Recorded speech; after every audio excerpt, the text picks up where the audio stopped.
네, 에베소서 강의 9번째 시간으로 그리스도 안에서 통일이라는 제목으로 하나님 말씀 함께 나누겠습니다.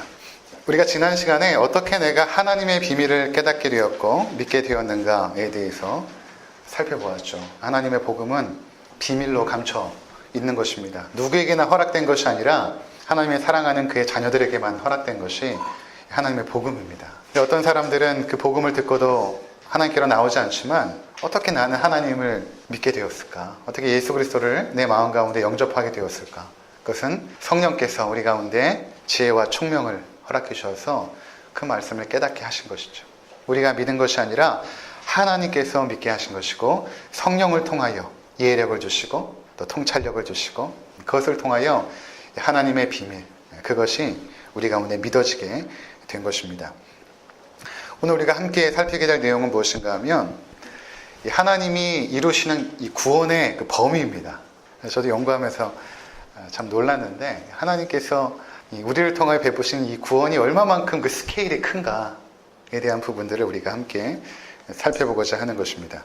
이것을 아는 것이 왜 중요한가? 우리가 지금 닥치고 있는 현실의 상황들을 하나님의 시각으로 해석하고 뿐만 아니라 그 속에서 어떻게 우리가 살아갈 수 있는지 또 내가 어떤 소망을 붙잡고 살아갈 수 있는지에 대한 다른 시야를 열어줍니다. 예를 들어서 지금 이제 병원에 있는 윤석 형제, 민경자매랑 있는 윤석 형제가 문자를 보냈어요. 어떤 문자였냐면 영화를 본 것 같아요. 한국 사회의 암울한 현실에 대한 영화, 특별히 인신매매라든가 성매매라든가 이런 좀 암울한 어떤 현실의 영화를 보고 기도는 하는데 답답한 거예요. 내가 할 수 있는 것은 아무것도 없고 기도만 할 뿐이고 이걸로는 내가 뭔가를 기여하는 것 같지 않고 그런 와중에 저한테 문자를 보냈는데 제가 특별히 어떤 대답을 해줄 수가 없었습니다. 너무나 절망감이 든다고. 근데 오늘 말씀이 이 부분에 대해서 어느 정도 해답을 줍니다. 저하고 이제 교제했던 그 뉴질랜드에 간호사 한 분이 계세요. 그분이 환경 문제에 굉장히 관심이 있습니다. 지금도 페이스북을 통해서 계속 그 생태계가 파괴되는 부분들, 플라스틱 때문에 바다에 있는 동물들이 이제 죽어가고 하는 그런 아주 참혹한 내용들을 영상으로 보내주는데 보면 참 암울하죠. 과연 우리가 어떻게 해야 될까? 이런 암울한 현실 속에서 우리나라도 얼마 전에 그 쓰레기를 처리하지 못해서 필리핀으로 보낸 것 때문에 국제적인 망신을 당한 적이 있습니다. 근데 우리나라는 그나마 괜찮습니다. 인도나 중국 같은 경우에는 이 쓰레기 문제가 보통 심각한 것이 아닙니다. 이런 환경 파괴 문제 점점 심각해져 가는데 과연 우리의 미래가 어떻게 될 것인가 고민하지 않을 수 없는 것입니다. 갈수록 심해져가는 자연재앙과 그것의 원인이 된 그 산업화의 문제들. 지난주에 처음으로 미세먼지 저감 조치가 시행되었는데 앞으로 과연 우리 자녀들은 어떤 세상에서 살아가게 될까? 전혀 10년 전에는 생각하지도 못했던 참 암울한 현실들이 계속해서 펼쳐지고 있는 상황입니다. 이러한 좀 어떻게 보면 거대 담론에 대한 해답이 오늘 말씀을 통해서 우리 가운데 주어집니다. 일반적으로 구원을 하면 우리는 개인적인 차원에서 구원을 생각합니다. 내가 예수 믿고 천국 가는 것, 이 정도로만 생각을 합니다. 또는 우리 가족, 조금 넓게 하면 내가 사랑하는 이웃들, 이 정도.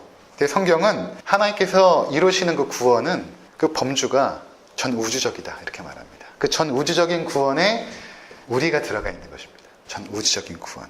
10절을 한번 보시면 하늘에 있는 것이나 땅에 있는 것이나 다 그리스도 안에서 통일되게 하려 하심이라 이렇게 말합니다. 하늘에 있는 것이나 땅에 있는 것이 다 그리스도 안에서 통일되게 하려 하심이라. 이것이 하나님께서 작정하신 계획하신 구원의 범주입니다. 그 범위가 하늘에 있는 것과 땅에 있는 것, 우주 만물을 말하는 것입니다. 이렇게 읽으면 무슨 의미인지 와닿지가 않죠. 이게 무슨 의미인가? 하늘에 있는 것이나 땅에 있는 것이 그리스도 안에서 통일된다는 것이 무슨 의미인가? 이제 하나씩 설명해 드리도록 하겠습니다. 하늘에 있는 것이나 땅에 있는 것이 의미하는 것은 하나님이 창조하신 피조물 전체를 의미합니다.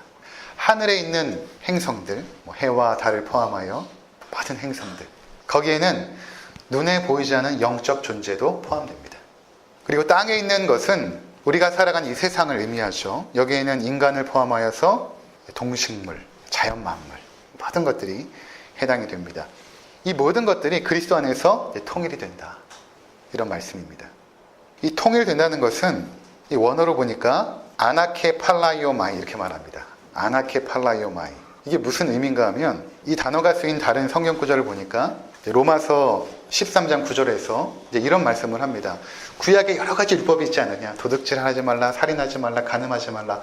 여러 가지 율법이 있지 않느냐. 그런데 내 이웃을 내 몸과 같이 사랑하라 하는 말씀에 다 들었느니라. 이렇게 말씀하실 때 다 들어있다라는 말이 아나케 팔라이오마입니다. 무슨 의미인가? 다 들었느니라 또는 통일된다. 아나케 팔라이오마이는 구약에 있는 모든 율법이 내 이웃을 사랑하는 것, 거기에 종합되어지고 요약이 되어진다. 이런 의미가 있는 것이거든요. 이 케팔라라는 이 단어는 이 머리라는 의미가 있습니다. 머리. 그래서 그 머리 앞에 모든 것들이 복종되어지고 순종되어지고 통일되어지고 조화를 이룬다. 이런 의미가 아나케 팔라이오마입니다. 근데 아나라는 말은 뭐냐면 다시라는 의미거든요. 다시 모든 것들이 그 머리 앞에 통일이 된다. 이런 의미입니다. 다시. 그렇다면 이 다시라는 것은 인류 역사 가운데 모든 것들이 그리스도를 머리로 하고 통일되고 조화되고 일치를 이뤘던 적이 있었다는 것입니다. 근데 그것이 다 파괴되어진 것이죠. 그런데 그것을 내가 다시 이전의 그 모습, 그 상태로 회복을 시키겠다라는 말씀이 오늘 본문이 우리 가운데 전해주는 말씀입니다. 한 가지씩 풀어보도록 하겠습니다. 그러면 언제 인류 가운데 예수 그리스도를 머리로 하여서 모든 것들이 조화를 이루고 통일되고 순복한 적이 있었는가? 그럼 언제 그런 적이 있었죠? 인간이 타락하기 전에 그랬습니다. 아담과 하와가 타락하기 전에 모든 만물이 그리스도를 머리로 통일되고 조화와 질서를 가지고 있었습니다. 근데 인간이 범죄하고 난 이후에 인간만 타락한 것이 아니라 예수 그리스도를 머리로 인정하지 않았죠. 인간은 이게 자기 자신이 머리가 되고자 한 것이죠. 그리고 나서 인간만 그 조화와 질서를 깨뜨린 것이 아니라 인간의 죄악으로 말미암아 모든 만물도 그 조화와 질서가 그리고 통일성이 깨어져 버립니다. 인간의 죄로 말미암아. 자, 여기 보시면 창세기 3장 17절 거기 함께 읽어보도록 하겠습니다. 시작. 땅은 너로 말미암아 저주를 받고. 땅은 너로 말미암아 저주를 받고. 그러니까 땅도 저주를 받게 되죠.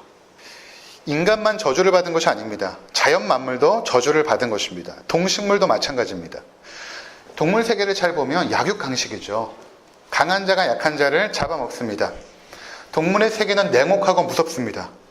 아주 예쁜 어린 생명인데 그것을 놓아주지 않죠. 강한 자가 그 생명을 잡아먹습니다. 근데 원래는 이렇지 않았다는 것입니다. 원래는 이 동물의 세계도 이렇지 않았다는 것입니다. 죄로 말미암아 하나님께서 아름답게 만드신 자연계의 질서가 다 깨어져 버린 것입니다. 원래 인간이 먹는 그 음식은 식물이었습니다. 타락 전에. 동물을 먹는 것은 허락되지 않았습니다. 그것은 뭐 아예 인간의 인식 가운데 없었죠. 그냥 식물을 먹었습니다. 그런데 창세기 3장의 타락 사건 이후에 죄가 번성하기 시작하죠. 가인과 아벨. 그 이후부터 죄가 번성하기 시작합니다. 그러면서 노아 때에 이르러서 온 인류 가운데 죄가 편만하게 됩니다. 창세기 6장에 보면 사람이 어려서부터 마음에 생각하는 것이 악했다. 장성에서 악해진 것이 아니라 이미 태어나면서부터 그 악한 그 본질, 하나님을 거역하고 자기가 스스로 머리가 되려는 이 악한 본질을 가지고 태어난 것입니다. 그래서 죄로 말미암아 온 인류가 더 이상 지탱할 수 없을 정도로 파괴되어져 버린 것입니다. 이때 하나님께서 인류를 심판하시죠. 그리고 노아와 그의 가족 8명만을 살려내십니다. 그리고 그 노아의 가족을 통하여서 새롭게 인류를 구성해 나가십니다. 근데 그렇게 새롭게 인류를 구성하시면서 하나님께서 주신 말씀이 있어요. 여기 보시면 타락 후에 하나님께서 그들에게 주신 말씀 우리 한번 읽어보도록 하겠습니다. 창세기 9장 2절에서 3절 함께 읽겠습니다. 하나님이 노아와 그 아들들에게 복을 주시며 그들에게 이르시되 생육하고 번성하여 땅에 충만하라. 땅의 모든 짐승과 공중의 모든 새와 땅에 기는 모든 것과 바다의 모든 물고기가 너희를 두려워하며 너희를 무서워하리니 이것들은 너희의 손에 붙였음이니라. 모든 산동물은 너희의 먹을 것이 될지라. 채소같이 내가 이것을 다 너희에게 주노라. 이 동물들이 이제 무서워하게 됐다는 것입니다. 두려워하게 되고 인간을. 원래는 이런 상태가 아니었는데. 근데 이 말씀이 처음 아담과 하와에게 주어졌을 때, 타락 전에 주어졌을 때 거의 이제 똑같은 말씀인데 한번 비교해 보시기 바랍니다. 타락전 상태, 창세기 1장 28절에서 30절 함께 읽겠습니다. 하나님이 그들에게 복을 주시며 하나님이 그들에게 이르시되 생육하고 번성하여 땅에 충만하라. 땅을 정복하라. 바다의 물고기와 하늘의 새와 땅에 움직이는 모든 생물을 다스리라 하시니라. 하나님이 이르시되 내가 온 지면에 씨 맺는 모든 채소와 씨 가진 열매 맺는 모든 나무를 너희에게 주노니 너희의 먹을거리가 되리라. 또 땅의 모든 짐승과 하늘의 모든 새와 생명이 있어 땅에 기는 모든 것에게는 내가 모든 푸른 풀을 먹을거리로 주노라 하시니라. 그대로 되니라. 아멘. 똑같은 말씀이죠. 똑같은 말씀인데 타락 전과 타락 후가 달라집니다. 타락 전에는 하나님께서 처음에 의도하신 것이 무엇이었냐 하면 자연 만물이 조화를 이루고, 그리고 인간은 동물을 먹는 것이 아니라 식물을 먹게 되죠. 씨 가진 채소들, 열매 맺는 그런 과일들, 이것이 인간에게 먹거리였는데, 그리고 그 모든 동식물들은 인간이 다스리라는 것은 파괴하라는 명령이 아니라 그것을 하나님의 뜻 가운데 잘 보존해라. 내가 너희를 하나님의 대리 통치자로 세웠으니 예수님을 머리로 하여서 그분의 뜻 가운데 자연 만물을 다스리고 보호하고 관리하라. 이런 명령이었던 것입니다. 죄를 범하고 난 이후에는 이제 하나님께서 동물을 먹는 것을 허용합니다. 왜냐하면 그들의 죄가 너무나 악했기 때문에 하나님께서 거기까지 허용해 주신 것입니다. 동물을 먹는 것까지 허용해 주신 것입니다. 그러면서 이 모든 자연의 아름다운 질서와 조화들, 그 통일성은 깨어져 버립니다. 지금은 여러분 어떤 상태입니까? 우리가 최근에 동물 복지 이런 이야기를 많이 하지 않습니까? 좀 이제 문제 인식을 하게 된 거죠. 이제 수많은 동물들이 그 존재 가치가 먹거리로만 여겨지는 것이었습니다. 태어나면 닭 같은 경우에는 조그만 닭장에서 평생을 살다가 우리 식탁에 올라옵니다. 그 동물의 그 가치가 우리의 먹거리로 전락해버린, 그러니 동물들이 우리 인간들을 어떻게 하겠습니까? 두려워하고 해치게 되는 것이죠. 인간은 그들을 잡아먹게 되고 그들은 인간을 해치게 되는 이런 불균형, 이런 깨어짐. 그래서 로마서 8장 21절과 22절을 한번 보시면, 그 바라는 것은 피조물도 썩어짐의 종로를 타는 데서 해방되어 하나님의 자녀들의 영광의 자유에 이르는 것이니라. 피조물이 다 이제까지 함께 탄식하며 함께 고통을 겪고 있는 것을 우리가 아느니라. 피조물들도 이 썩어짐의 그 종로를 탄다라는 것은 인간의 죄악으로 말미암아 모든 것이 썩어지는 원리 가운데 묶여버린 것입니다. 그래서 우리들도 다 썩어지지 않습니까? 우리의 몸도 지금 썩어지고 있는 것처럼 동물이나 식물도 다 썩어지죠. 하나님의 영생에서 벗어나서 이제는 썩어짐의 종로를 타는 인간뿐만 아니라 모든 피조물들도. 그래서 피조물들이 바라는 것이 무엇인가 하면, 이제 우리도 하나님의 아들들이 이제 나타나서, 하나님의 아들들이 나타난다는 것은 예수 그리스도의 재림을 통하여 이 땅 가운데 하나님의 나라가 임해서 이제 모든 것들이 회복되는 그 나라를 피조물도 고대하고 있다는 것입니다. 우리 인간들도 고대하지만 우주 만물도 고대하고 있다는 것입니다. 그래서 하나님의 작정, 그분의 계획은 이렇게 죄로 말미암아 파괴된 이 만물을, 이 우주 만물을 원래의 상태대로 회복하는 것입니다. 이것이 구원에 있어서 아주 중요한 개념입니다. 예수 믿고 천당 가는 것뿐만 아니라 모든 것들이 하나님의 처음 창조의 질서대로 예수 그리스도를 머리로 하여 조화와 통일성을 이루는 그것으로 회복시키는 것, 이것이 하나님께서 이루고자 하시는 그 구원의 스케일인 것입니다. 그래서 마태복음 28장 18절에 보시면, 예수께서 나와 말씀하여 이르시되 하늘과 땅의 모든 권세를 내게 주셨으니, 하늘과 땅, 오늘 에베소서 1장 10절에서 말한 하늘과 땅이라는 의미는 모든 피조물을 말합니다. 모든 만물, 그것의 통치권을 예수님께서 가지셨다. 죽으시고 부활하신 예수께서 하늘과 땅의 모든 통치권을 가지고 계신다 라는 것입니다. 또 에베소서 1장 20절에서 22절까지 함께 읽겠습니다. 그의 능력이 그리스도 안에서 역사하사 죽은 자들 가운데서 다시 살리시고 하늘에서 자기의 오른편에 앉히사 모든 통치와 권세와 능력과 주권과 이 세상뿐 아니라 오는 세상에 일컫는 모든 이름 위에 뛰어나게 하시고, 또 만물을 그의 발 아래에 복종하게 하시고 그를 만물 위에 교회의 머리로 삼으셨느니라. 아멘. 예수님께서 죽으시고 부활하셔서 하늘과 땅의 모든 권세를 가지고 계신데, 하늘 보좌 우편에서 그분이 통치하시는데 모든 만물을 그의 발 아래 복종하게 하시고 예수님께서 모든 만물의 머리로, 특별히 교회의 머리로 지금 계신다 라는 말씀을 하고 있는 것입니다. 또 빌립보서 2장 9절에서 11절 함께 읽겠습니다. 이러므로 하나님이 그를 지극히 높여 모든 이름 위에 뛰어난 이름을 주사 하늘에 있는 자들과 땅에 있는 자들과 땅 아래에 있는 자들로 모든 무릎을 예수의 이름에 꿇게 하시고 모든 입으로 예수 그리스도를 주라 하시나요 하나님 아버지께 영광을 돌리게 하셨느니라. 아멘. 예수님께서 얻으신 그 권세, 하늘에 있는 자들과 땅에 있는 자들과 땅 아래에 있는 자들, 모든 피조 만물들, 그것을 예수 이름에 꿇게 하시고 모든 입으로 예수를 그리스도로 시인하여 하나님 아버지께 영광을 돌리게 하셨느니라.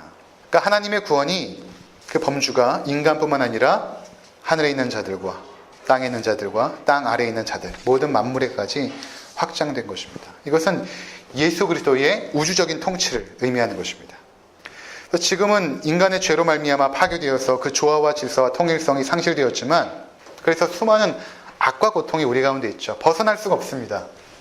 이 땅에 사는 동안 이러한 악과 고난의 삶에서 인간도 벗어날 수 없고 모든 피조물도 벗어날 수 없습니다. 그러나 앞으로 예수 그리스도께서 우리의 머리로 서시는 그날, 그 모든 것들은 통일될 것이고 조화를 이룰 것이고 질서를 갖게 될 것이고 처음에 하나님께서 창조하셨던 그 원래의 모습으로 회복이 될 것이다 말씀하시는 것입니다. 골로새서 1장 15절에서 20절까지 함께 읽겠습니다. 그는 보이지 아니하시는 하나님의 형상이요 모든 피조물보다 먼저 나신 이시니 만물이 그에게서 창조되되 하늘과 땅에서 보이는 것들과 보이지 않는 것들과 혹은 왕권들이나 주권자 통치자들이나 권세들이나 만물이 다 그로 말미암고 그를 위하여 창조되었고 또한 그가 만물보다 먼저 계시고 만물이 그 안에 함께 서느니라. 그는 몸인 교회의 머리시라. 그가 근본이요 죽은 자들 가운데서 먼저 나신 이시니 이는 친히 만물의 으뜸이 되려 하심이요 아버지께서는 모든 충만으로 예수 안에 거하게 하시고 그의 십자가의 피로 화평을 이루사 만물 곧 땅에 있는 것들이나 하늘에 있는 것들이 그로 말미암아 자기와 화목하게 되기를 기뻐하심이라. 아멘. 예수님은 보이지 않는 하나님의 형상이시라. 하나님은 보이지 않는다고 했잖아요. 그 보이지 않는 하나님이 이 땅에 보이는 형상으로 인간이 되어서 오신 분, 예수님이시죠. 예수님은 어떤 분이신가? 모든 피조물이 있기 전에 이미 계셨고 그분으로 말미암아 모든 만물이 창조되었고 그 만물은 그분을 위하여 있다. 그분을 통하여 창조되었고 그분을 위하여 존재한다.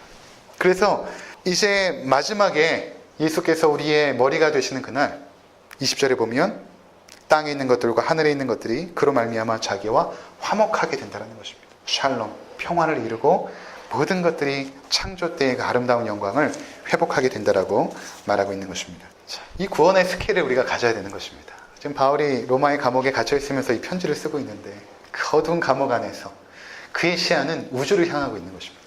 제 예수께서 곧 우주 만물을 통일시킬 것이다. 그 안에서 모든 것들이 회복될 것이다. 그것을 바라보고 있는 것입니다. 이 비전을 이미 오래전에 이사야가 보았거든요.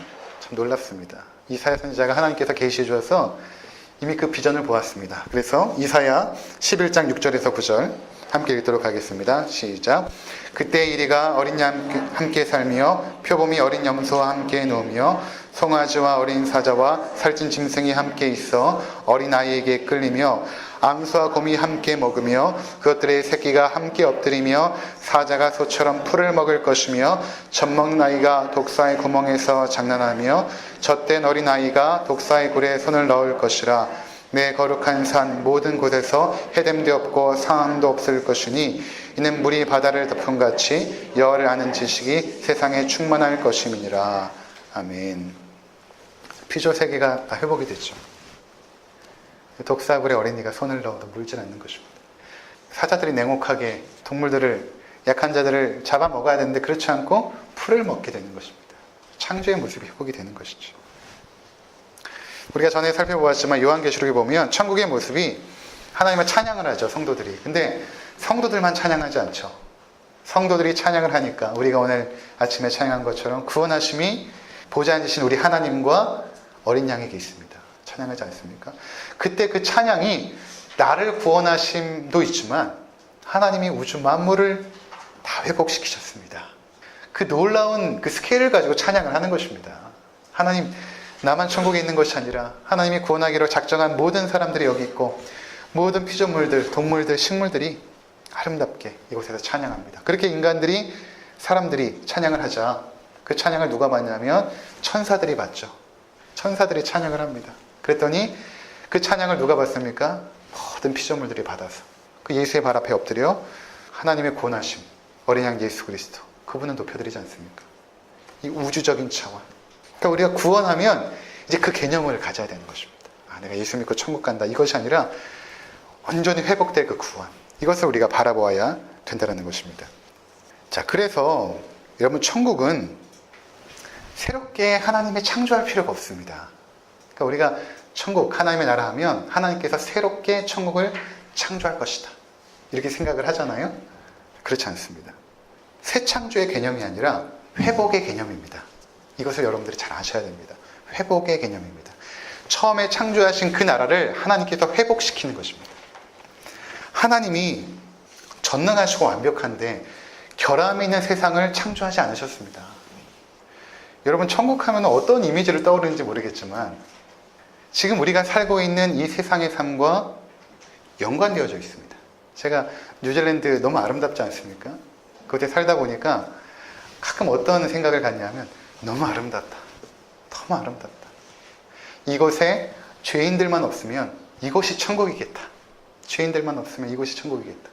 여러분, 지구처럼 아름다운 곳이 어디 있습니까, 세상에? 하나님께서 완벽하게 만들어 놓으신 것입니다. 가장 아름답게.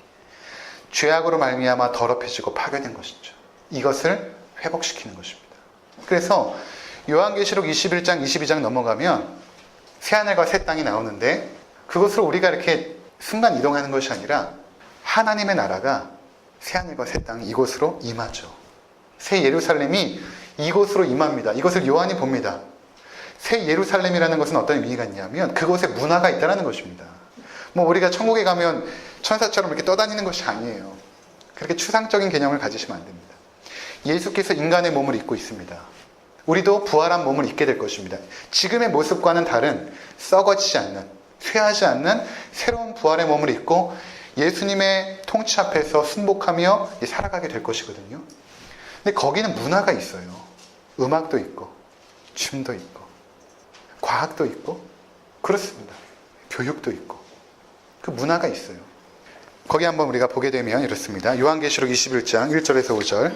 또 내가 새 하늘과 새 땅을 보니 처음 하늘과 처음 땅이 없어졌고 바다도 다시 있지 않더라. 또 내가 보매 거룩한 성 새 예루살렘이 하나님께로부터 하늘에서 내려오니 그 준비한 것이 신부가 남편을 위하여 단장한 것 같더라. 내가 들으니 보좌에서 큰 음성이 나서 이르되 보라, 하나님의 장막이 사람들과 함께 있음에 하나님이 그들과 함께 계시리니 그들은 하나님의 백성이 되고 하나님은 친히 그들과 함께 계셔서 모든 눈물을 그 눈에서 닦아주시니 다시는 사망이 없고 애통하는 것이나 곡하는 것이나 아픈 것이 다시 있지 아니하리니 처음 것들이 다 지나갔음이로라. 보좌에 앉으신 이가 이르시되 보라, 내가 만물을 새롭게 하노라 하시고 또 이르시되 이 말은 신실하고 참되니 기록하라 하시고. 아멘. 자, 여기 보니까 새하늘과 새 땅이 새 예루살렘이 내려오죠. 이곳으로 내려오는 곳입니다. 그러니까 이곳이 하나님의 나라가 되는 거예요. 보면 예수님의 임재 가운데 임마누엘의 축복, 구원의 가장 큰 축복, 제가 말씀드린 것처럼 임마누엘의 축복, 예수님과 함께 거하는 삶. 그분이 우리의 하나님이 되고 우리는 그의 백성이 되는. 그래서 사망의 모든 증상이 사라지죠. 죄의 모든 증상이 사라집니다. 사망이나 애통함이나 곡함이나 아픔이나 이런 것들, 죄의 증상들이죠. 죄의 모든 증상들이 사라졌다는 것은 사단의 권세가 사라진, 그들은 무정에 갇혀서 사라져버립니다. 그 모든 죄악들이, 죄인들도 뿐만 아니라 다 사라져버리고 하나님의 백성만 온전히 거하게 되죠. 그래서 보니까 이렇게 말하죠. 하나님께서 뭐라고 말씀하시면 내가 만물을 새롭게 하노라. 이미 창조된 이 만물이 죄악으로 말미암아 타락되어져서 그 고통 가운데 있는데 그 만물을 새롭게 하시는 것입니다. 새롭게 창조하는 것이 아니라 내가 새롭게 회복시키겠다. 근데 그 새롭게 회복된 새하늘과 새 땅을 보니까 너무나 새로운 것입니다. 그래서 12장 1절에 이렇게 새하늘과 새 땅을 보니 처음 하늘과 처음 땅이 없어진 것입니다. 너무나 새롭게 돼서 이전의 모습과는 완전히 달라진 것입니다. 완전히 회복된 그 땅은 지금의 모습과는 상상할 수 없죠. 그 아름다운 뉴질랜드보다 더 아름답게. 바다도 다시 있지 않더라는 것은 바다는 저주의 상징이거든요. 바다가 없어지는 것이 아니라 바다 얼마나 아름답습니까? 근데 그 당시에 문화 가운데 바다는 저주의 상징. 애굽의 군사들이 바닷물에 수장되어서 죽지 않습니까? 홍해로 말미암아 죄인들이 다 물에 빠져 죽지 않습니까? 이런 의미로 성경에서 바다는 심판과 저주의 상징입니다. 그 하나님의 심판과 저주가 다시는 없을 것이다. 이런 의미가 되는 것이죠. 자, 그렇다면 여러분, 이 진리가 우리에게 어떤 유익을 줍니까? 설교 초반에 제기했던 그 형제님의 그 문제, 이 참혹한 현실 앞에서 내가 어떻게 해야겠습니까? 여러분, 예수께서 이 땅에 오시는 날 그 모든 참혹함들은 다 사라지게 될 것입니다. 하나님께서 새롭게 하실 것입니다. 파괴되었던 모든 생태계는 그리스도의 임재와 통치로 말미암아 완전하게 새롭게 될 것입니다. 우리 성도님들 가운데 안타깝게 요양병원에서 계신 분들 계십니다. 안타깝죠. 근데 곧 있으면 그분들도 완전히 새롭게 될 것입니다. 건강 때문에 또는 마음의 상처로 어려운 가운데 있는 분들이 계시죠. 자녀들의 아픔을 붙잡고 눈물 흘리며 기도하는 분들이 있습니다. 그 모든 것들이 사라지고 완전히 새롭게 될 것입니다. 그렇다면 우리는 그냥 그날만을 기다리면 될까요? 그냥 수동적으로 앉아서 기도만 하면서 그날이 오기만을 기다리면 되겠습니까? 아니죠. 회복된 그날을 위해서 현재 우리 모습을 그 나라에 합당한 모습으로 지금부터 만들어 가야 되는 것입니다. 여러분들이 다른 나라로 이민을 간다고 하면 그 나라의 언어와 문화와 습관들을 배우지 않겠습니까? 그렇죠? 마찬가지로 그 나라의 회복된 나라를 우리가 알고 있으니까 그 창조의 그 회복, 그 모습으로 여기서부터 살아내야 되는 것입니다. 우리가. 그것이 성화의 과정입니다. 비록 부족하고 연약하고 넘어지고 실수하지만 또다시 일어나서 그 나라의 백성답게 살아내야 되는 것입니다. 계속해서. 전에 아버지와 낚시를 가면 낚시를 하는 것이 아니라 먼저 큰 마대자루를 한 두세 개 사오세요. 그리고 먼저 거기를 다 청소를 하세요. 2시간, 3시간 걸리는 거죠. 어쩔 때는 뭐 거의 반나절 걸려서 청소를 다 하십니다. 그럼 제가 속상한 거예요. 여기까지 와서 이렇게 청소를 하시나. 그러고 이제 낚시를 하세요. 다행인 것은 이제 거기만 청소를 하십니다. 뭐 거기 있는 것들 다 청소를 하면 아마 마대 두세 개로는 모자르죠. 무슨 말씀이냐면 우리가 할 수 있는 것부터 하는 것입니다. 우리가 할 수 있는 것부터. 하나님의 방법은 우리가 뭐 큰일 하는 거 아닙니다. 작은 일에 충성하는 것입니다. 내게 맡겨진 그 작은 일들을 충성스럽게 감당하는 것입니다. 우리 주변부터 회복된 하나님 나라를 세워가야 되는 것이죠. 길가에 뿌려진 성매매 전단지부터 주셔야 되는 것입니다. 힘들어하지만 말고. 생태계 파괴를 안타까워하지 말고 분리수거 철저히 해야죠. 나부터. 일회용품 쓰지 말고. 주변에 쓰레기 불법 투기하고 그런 것들이 있으면 신고하시면 됩니다. 앱 하나 까시고요. 여러분 신고하세요. 저도 자주 신고하거든요. 번거롭더라도 그렇게 해야 되는 것입니다. 우리는 그 나라에 가서 살 것이기 때문에. 우리가 다 할 수는 없지만 내가 할 수 있는 그 회복된 하나님 나라를 기억하며 하나님께서 이곳을 새롭게 한다니까요. 이곳을. 그럼 이곳에서 그렇게 살아가야 되죠. 예수 그리스도께서 내 삶의 머리로 서실 것입니다. 그때 내 삶은 회복될 것입니다. 삶의 균형 잡히고 조화를 이루어갈 것입니다. 창조 때 하나님께서 원하셨던 모습으로 회복이 되어질 것입니다. 우리 가정에 예수 그리스도께서 머리가 되시면 가정이 회복이 됩니다. 이곳에서부터 회복이 됩니다. 예수 그리스도께서 머리로 서시면 가정의 용서와 화해가 이루어지죠. 헌신과 섬김을 통해서 그 가정에 하나님 나라가 임합니다. 예수께서 머리로 서시면. 내가 속한 직장에 예수 그리스도께서 머리가 되시면 불법과 편법이 사라지죠. 갑질할 수 있습니까? 예수께서 우리 회사에 머리가 되시는데 여러분 갑질할 수 있습니까? 정직하게, 성실하게 그 자리를 빛나게 할 것입니다. 이 나라에 예수 그리스도께서 머리가 되시면 공평과 정의로운 나라가 될 것입니다. 비록 그 변화가 미미할지는 모르지만 우리 앞에 다가올 그 나라를 바라보면서 우리는 계속해서 그 길로 가야 되는 것입니다. 바라기는 이러한 놀라운 스케일의 그 구원의 시야를 여러분들이 가지시고 믿음의 길로 나아가시는 모든 성도님들 되시기를 주의 이름으로 축원을 드립니다. 기도하시겠습니다.